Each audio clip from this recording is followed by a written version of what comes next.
બચાવની વિવિધ નવરાત્રિનો થયો શુભારંભ. આદિશક્તિ મા અંબાના નાદ સાથે રંગેચંગે નવરાત્રિ મહોત્સવની ઉજવણીનું આયોજન. ભચાઉ શહેરની પરંપરાગત ઉજવાતી મુખ્ય નવરાત્રી જય માતાજી ગ્રુપ દ્વારા ભવ્ય આયોજન કરાઈ છે. જય માતાજી ગ્રુપના પ્રમુખ શ્રી કુલદીપસિંહ વિરેન્દ્રસિંહ જાડેજા તથા સાથી સંસ્થાઓનો સહયોગ મળે છે. તેમજ ભચાઉની ખૂબ પ્રાચીન સંસ્કૃતિ સાથેની ઘંટી ચોક પાસે આવેલ શિવશક્તિ નવરાત્રી મંડળ અને સ્વર્ગસ્વ છગનભાઈ અરજણભાઈ પૂજારા પરિવાર દ્વારા વર્ષોથી વિવિધ તહેવારોનું ધામધૂમથી આયોજન કરાય છે.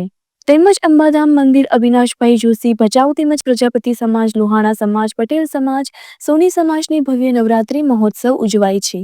પરંપરાગત માતાજીના ગરબા આરતી પૂજન કરી ભાઈઓ અને બહેનોને મા અંબાના ગુણગાન પૂજા અર્ચના કરી રાસ ગરબા ભવ્ય અને દિવ્ય આયોજન કરાય છે. નવરાત્રી મહોત્સવના શુભારંભ પ્રસંગે શહેરના વિવિધ સામાજિક અને રાજકીય અગ્રણીઓ ઉપસ્થિત રહ્યા હતા. અહેવાલ અલ્પેશ પ્રજાપતિ, ભચાઉ.